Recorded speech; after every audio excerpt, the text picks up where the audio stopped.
The manuscript of the endless possibilities. If you're a dragon riding lover, if you're just a lover of dragons in general, first of all, you're a scaly boy lover, but second of all, the endless manuscript will really spice up your dragon riding needs. What is this?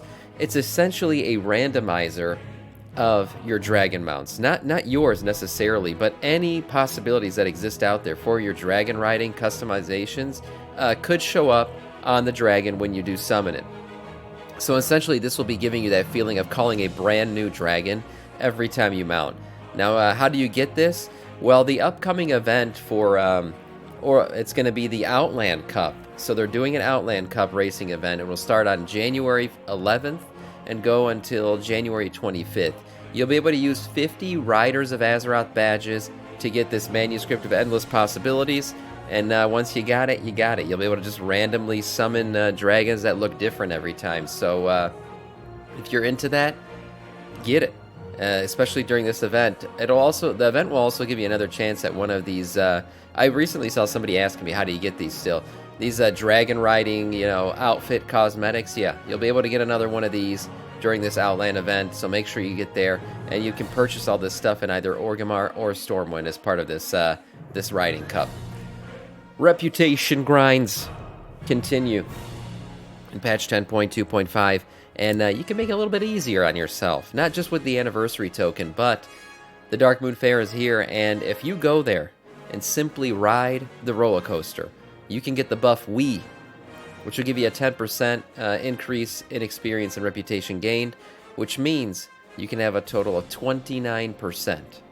That's right, 29% extra rep with your Dream Wardens. So get that shit and get it done, because it's going to be good for you, good for me, and good for anybody who never does reputation shit. Maybe catch up a little bit. If you're interested in the Comp Stomp, bad news for you, it has been delayed until December 12th.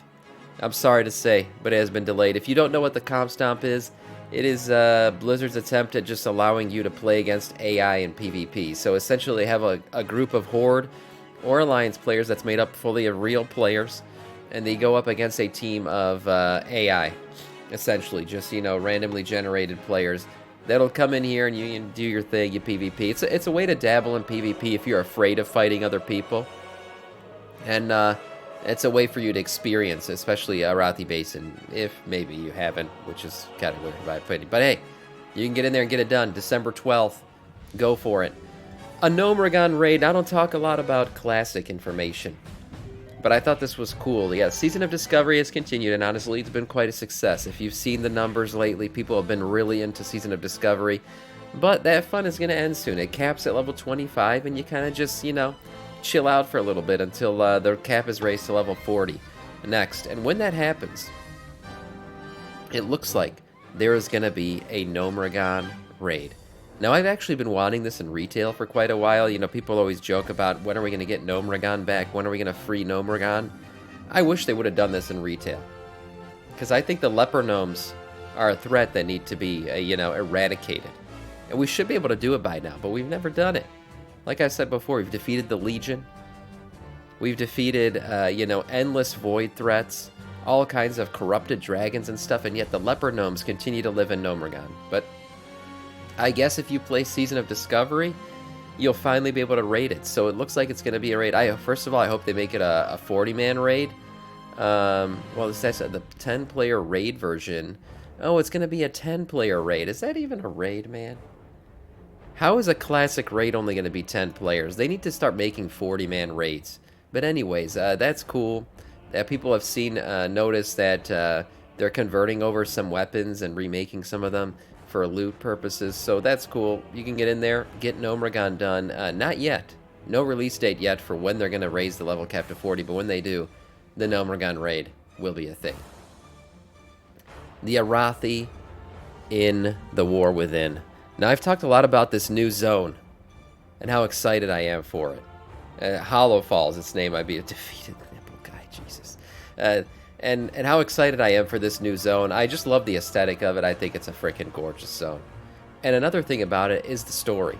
So the humans that live here are the Arathi humans. And if you don't have a strong background on Arathi lore, the Arathi are essentially like the first band together humans. Before that, the human races were all just scattered throughout Azeroth. The human kingdoms, I should say, were all scattered throughout Azeroth until they were united by Thoradin, an Arathi warlord.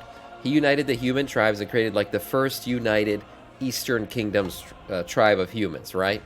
So under that banner, the humans went on to fight and eventually split up into the kingdoms we know today, the Seven Kingdoms. Thoradin's descendant moved south, eventually founding the kingdom of Stormwind that we know today. And Thoradin's last known descendant was Anduin Lothar. Yeah, we happen to know a little boy king, who was named after Anduin Lothar. Yes, Anduin Wrynn.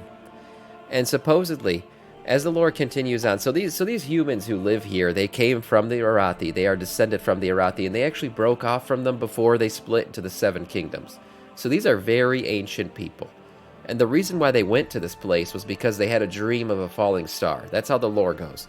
So these people know of Anduin. They've heard of the name Anduin before. And when we come there, seeing an Anduin, I think, is going to be very relevant. And Blizzard has hinted at the fact that Anduin Wrynn is going to be spending a lot of time in Harrowfall. He's going to be there, learning maybe about the light again.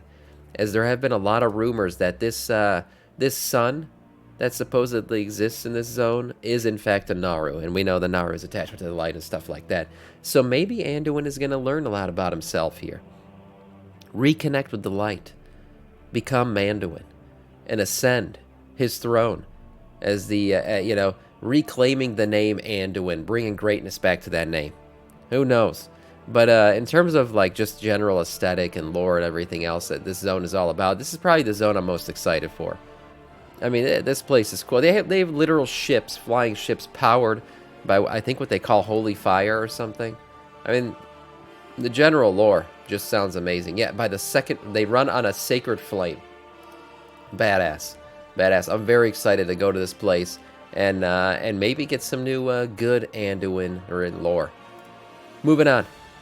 Windows Central interview. So recently in an interview with Phil Spencer, Windows was asked about the future of Activision Blizzard, which is very relevant to us, of course. And I'm not going to go through the entire interview, but just to summarize some things.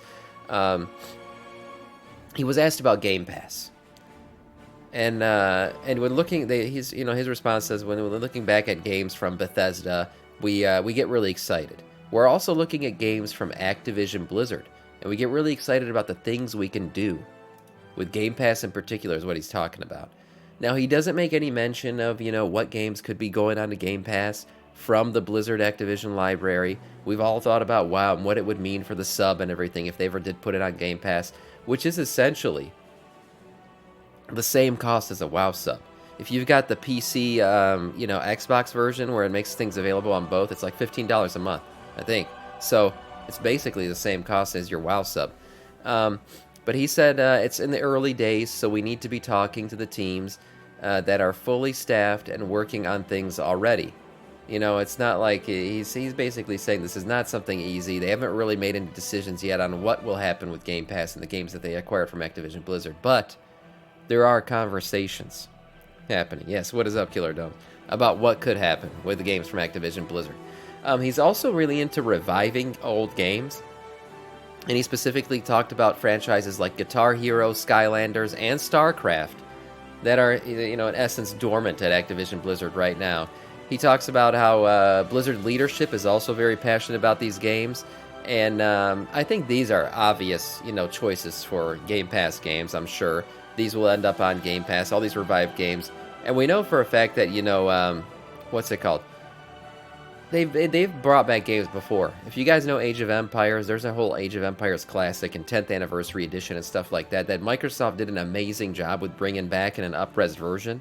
And this is good. This is good stuff. He talks about how these teams that they bring to up-res these games or to remake them aren't necessarily, from the old team. But they're new teams that have the same passion and they can get into these games and remake them. He also talked about, Banjo-Kazooie fans and stuff like that.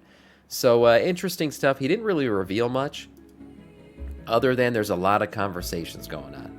And things I'm sure will change, that's the guarantee. But what happens, does World of Warcraft end up on Game Pass? These announcements are still being talked about and to be confirmed. Yes, Banjo-Kazooie is glorious, I agree. What a boss you want in raid? Yeah, we are gonna raid, no doubt. We are gonna raid. Last little announcement here. Yes, another item on the store, the Sky Captain's masquerade attire. Now, Sky Captain, to me, this all sounds like it fits in well with the new theme we just talked about from Harrowfall, and how they have sky ships and everything like that. So you can go in there, get your Sky Captain's memorabilia and all that stuff, and for the low price of, what is this, $20? 20 US dollars. Man, this thing's freaking expensive. Is that how much it is, or is that Canadian? Oh, 15 US dollars. 19 Canadian. Okay, there you go. 15 US dollars. It is what it is. Buy it if you want it.